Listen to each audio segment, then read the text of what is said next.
Hello everybody, I'm Blaze and Rebecca and welcome back to SHINRAI Broken Beyond Despair.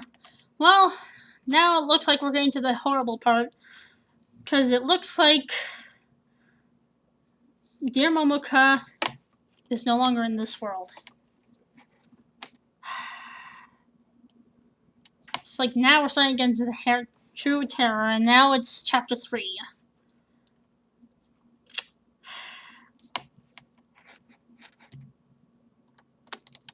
Sup? And happy Halloween to you too.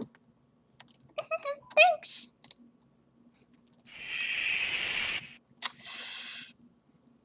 Hero, stop it! I told you not to say such weird things in front of the others. Why not? It's the truth. It's embarrassing.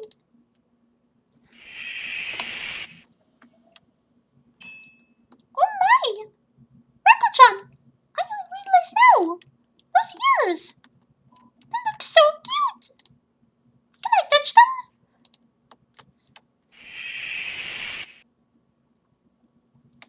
A bunch of images kept flashing past my mind's eye. Moments, entire scenes, memories of tonight. Of just a short while ago. They made it even harder to accept the cruel reality before me. To accept the surreal sight. Yes, there was no denying the harsh truth right in front of us. When I managed to overcome this initial shock, I clenched my fist and slowly rose back to my toes. Petrified, Hironkama was still standing in front of me like an immovable wall. Peeking over the shoulders, I could see her, though. Momoko. I just couldn't believe it. I didn't want to believe it. That this cute, cheerful girl who had been fooling around in their presence only a short while ago? That she was now hanging there, her lips blowing, moving from side to side. Kept afloat in this bizarre swinging motion by a red rope pulling at her neck. Oh my god. There was no sign of life emanating from her. Is someone who would have cut that rope, or if it had suddenly ripped apart for whatever reason? Her body would have slumped over, dropping like a rock. Slumping onto the floor with a loud thud. Picturing this in my mind made me feel a cold shiver climbing up my spine, spreading its wings across my shoulders. Momoko. Was she really... We have to get her down! Now!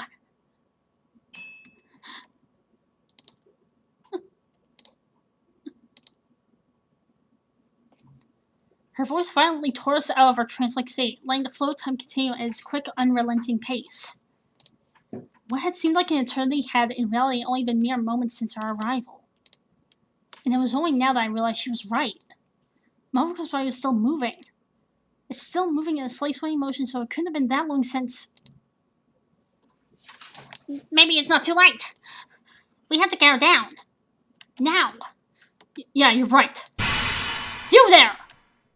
Without moving an inch, Hiro threw a glance over his shoulder and directly at me. The shock that had been tearing at his face just a moment ago was replaced by a surge of grave urgency. Go call an ambulance! And tell Ray what happened here. She's still downstairs in the dining hall. Get her, quick! Yes! In the meantime, I'll try and get her down.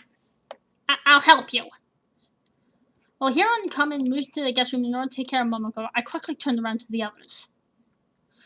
What came to my attention first was Runa. She was cowering in the floor, still frozen in time. The sheer horror on her face couldn't even be described in words. Mika, you take care of Runa. Aku! Bara-chan! We'll go look for a phone and call an ambulance. At it! Oh, wait a second. What? Can't you just use your cell? No reception! No, I can't. Huh? Why not? There's no cell phone reception out here in the mountains. It's stated in the pamphlet Ray gave us, and I confronted myself when we went into the basement earlier. We have no choice but to find a telephone. Oh, But where?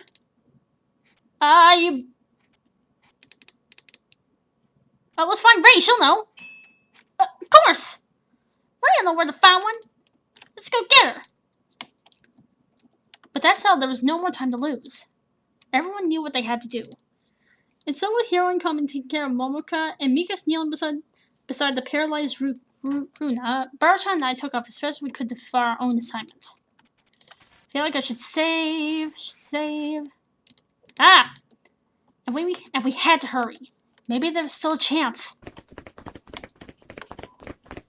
As we dashed back towards the staircase, dozen things kept rushing through my mind. Even if we had found time and Hero was able to get her down there, this whole scenario wouldn't be without consequences. People who survived an attempt at hanging usually suffered severe injuries. Okay, the worst case is even... Oh! Jeez. Yeah, even permanent brain damage. So even Momoko was still alive, there's a high chance that she... No, we have to go find Ray. Like, now. I didn't even want to think that far. For now, all that mattered was to get help. That was all I had to focus on. So I jumped down the steps at an incredible speed. Within moments... Hey, there she is! Ray? When we arrived at the bottom of the staircase, Baruchan pointed down the hallway. There in the distance we could see Ray, who had just left the dining hall. When she noticed Baruchan and me, she came immediately sprinting towards us, a big question mark lightning up above her head. No Baruchan! Rekonyan! What the hell happened? Where did everyone run off to? And what was with those screams? What's going on here? A phone! What? Where can we find a phone? Why do you need a phone? Just tell me! Right behind you! There's one at the reception. Why? What's going on? Of course, the reception. Without hesitation, I turned around, grabbed the handle, and threw the door open. After hitting the light switch, the room lit up and jumped right into its center, frantically looking around. However, where is it? Curses, where is it? I couldn't see a phone anywhere. I would have assumed it would be sitting on the reception counter, but... What's gotten into all of a sudden? Baruchan, tell her! And who do you need to call anyways? An ambulance! What do you think? Don't tell you want your parents to come and take you back home. Not our parents! An ambulance! An ambulance? Did someone get hurt? You could say that. Momoko! She hanged herself. What?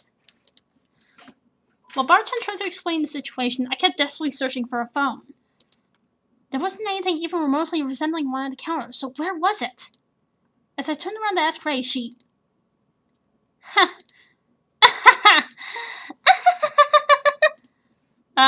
suddenly burst into loud laughter. When I looked at her face, there was not a hint of panic or urgency to be found. What the hell, Ray? On the contrary, she showed us a huge grin before narrowing her eyes in suspicion. Nice try, you two! But you won't get me that... Are you serious, Ray? This is no time to be fucking around!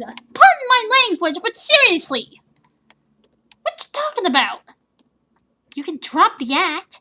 I won't fall for this. Huh? We ain't joking about this. Yeah. You really thought this would work? Although I gotta admit, you almost had me there for a second. We're being serious! You got some nice acting skills. Maybe you should consider joining the drama club. Ray! This is not a joke! Now tell me, where is the accursed phone?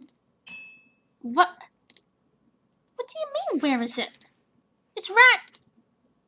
She turned around to the counter to show me where it was, but... Wait, what? It's gone? What do you mean it's gone? How are we gonna call an ambulance then? Guys, this seriously isn't funny anymore. We have nothing to do with this. I would have expected this kind of stuff from Mika, but not from you two. Curses, no matter what we said, it looks as though she didn't want to believe us. Was she really thinking that we were trying to play a prank on her? To be quite honest, from the moment we heard those screams, I had taken into consideration that it might have been the other way around. That all this was part of Ray's Halloween program for tonight. The surprise she had been preparing for us. However, in a scenario like this, one had to assume the worst and act accordingly. I learned that the hard way, and knew all too well the consequences of misinterpreting a situation like this. Of playing it off as a joke. And I certainly didn't want to commit the same mistake twice. Therefore, despite my suspicions, I had treated this seriously. But I guess now we had confirmation. Even though part of me was still hoping for this to be a morbid prank, and that she was merely pretending to be clueless, it was pretty clear now that wasn't the case. Ray wasn't this good of an actress. I could tell that she was genuinely confused right now, and that she had no idea what happened upstairs. Yes, she was neither acting nor lying to us. But how are we going to convince her that we weren't lying either? Ah, no, not load. Save. As long as she was considering this to be a joke, this conversation wasn't going to get us anywhere. And we need to find a phone. Right now. Ray! Come on, we're serious. This is not a joke. I swear. There's no time to lose. We need to call an ambulance quick. Would you stop that already? You're really starting to freak me out, you know. Just drop the app and tell me what you did with the phone. Fucking Ray, you're really pissing me off. Curses, what did I have to do to make her believe me? Oh, it's here! I found it! Huh? I glanced over at Barton, who was standing behind the counter, pointing to the floor. Ray and I leaned over the reception desk to take a look for ourselves, and there it was. The phone. It was lying on the floor for whatever reason. The cord cut. Fucking really? Oh shit! What the hell, guys? If Dad finds out about this, he's gonna strangle me. Who would fucking cut the cord and throw the phone behind the counter like that? Well, certainly not us. Right, Cole? This isn't funny. I felt something seal off my throat. I tried to swallow, but I couldn't. The cord was cleanly cut. There was no way the phone could have just fallen off the desk by accident and ended up like this, so... If there had been any lingering doubts as to whether this was all part of Ray's Halloween program or not, they would have now been shattered into a million pieces. There's gotta be a phone somewhere else though, right? Sure. But seriously guys, tell me. That whole thing about Momoko. You just made that up, right? Go upstairs and look for yourself! We aren't joking about this! The honestly with that Rakachan, of all people, would joke about something like this. She had nothing to respond with. Overcome with silence, she found herself in the same position I had been a moment ago. Hoping for us to tell her any second now that all of it was just a tasteless joke. However, by looking deep into my eyes, she seemed to realize that wasn't going to happen. Ray! A phone, damn it! Yes! Of course. We can use the one in Dad's office. Just follow. You can forget about the phone now. Oh no. When we turned around and looked at the door leaning toward her, we saw Mika standing there, an unusually grim expression on her face.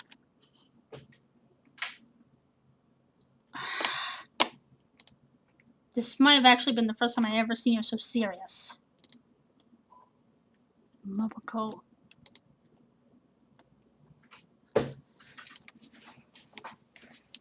Oh! She's gone!